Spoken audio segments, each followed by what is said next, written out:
Well, they got this thing at the New Buffalo Tourist Center. It is a large blue steel painted thing with a stainless steel diamond in the middle. And I don't know what it is. I don't know what it's supposed to represent either. Somebody can tell me what the heck this thing is. But I can say this.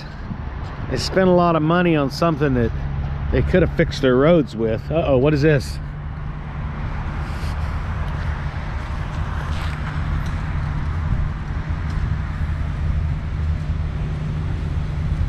It's a sky stone. Okay.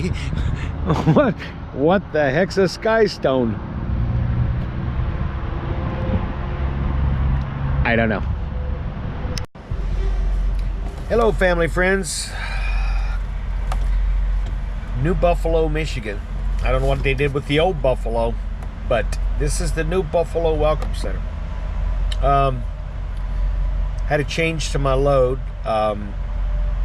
Delivery time is now Tuesday at 8 o'clock in the morning, not Monday. So I was kind of hustling. I got out. I mean, I'm okay that I got up this morning at 3 because I just came right through Chicago like nothing. It's 55 through there. Everybody was doing 108. So I'm gonna try to pull the video off my GoPro. I almost rammed a car. These folks, I don't know what they think when they're driving there.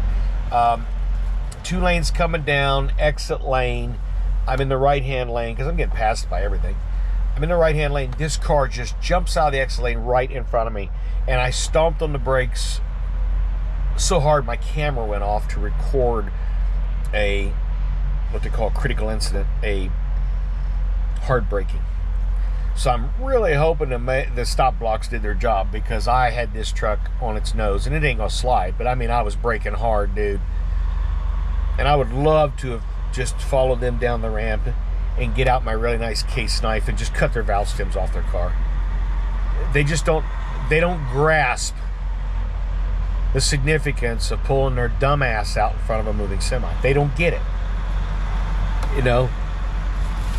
The same thing as, I guess I can beat that speeding locomotive across that rail crossing. Anyhow, so I mean, this just seems like every time I get a long haul load to Canada, I run into a lot of problems.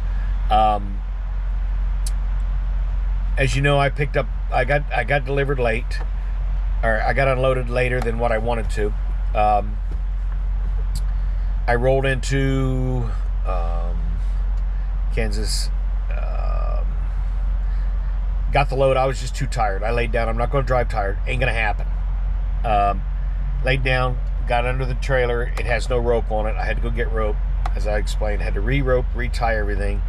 Then I got rolling, and I know I covered all this, but I went up to the scale, scaled, and I was real close to the rear axle, and they couldn't fax my paperwork, so I rolled up to Pilot J, fueled up, scaled, was overweight. Finally got all my paperwork faxed. Rolled out of there, and I had a pretty good day of driving, and I was really worried about the time schedule, because I wanted to get up there to New Brunswick Sunday at 6 to 8. 8 would give me 12 if they offload me at 8, but sometimes they get you early, and I only know of one other person. I did find somebody that actually had been to this place.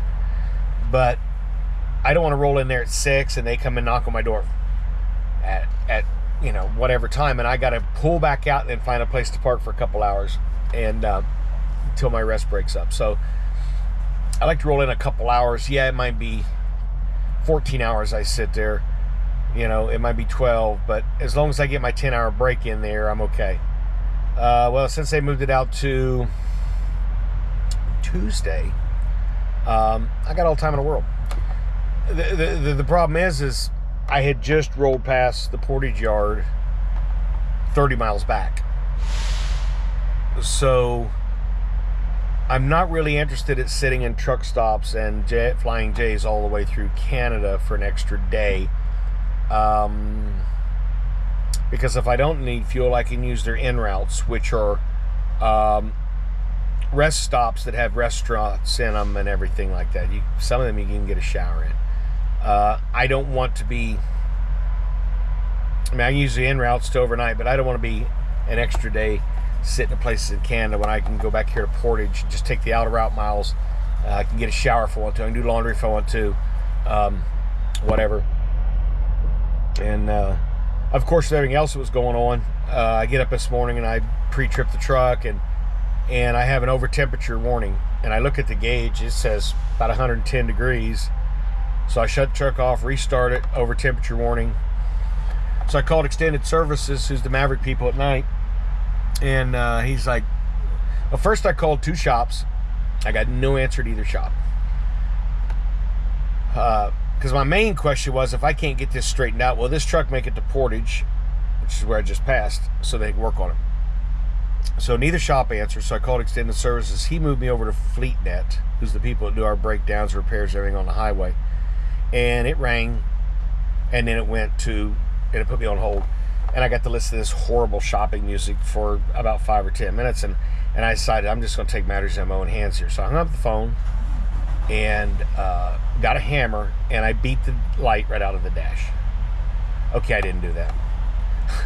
I just turned the main power off to the truck, let it sit for a few minutes, turned the main power back on, started the truck up. No over temperature light.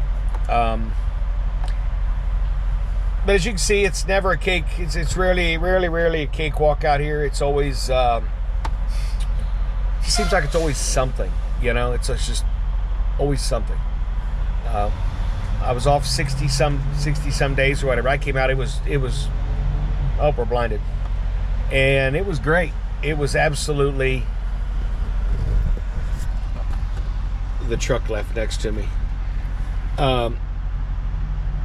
It was a great run. I had a couple weeks out. It was just everything was great. Maybe we can get back to that, but somebody's got apples and vegetables. There's vegetables, fruits and vegetables. But anyhow, there's how many miles I got to go, if you can see it. Too much glare. You can even see my toll. See, if I took the blue route, it cost me $100 through New York.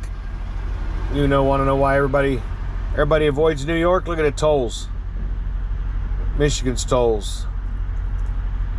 New York's tolls. Yeah. They've just taxed everybody to death in that freaking state. You go through it, it just beats the doors off your trucks. Upstate New York's so beautiful though. But anyhow, I'll get back with you, let you know what's going on.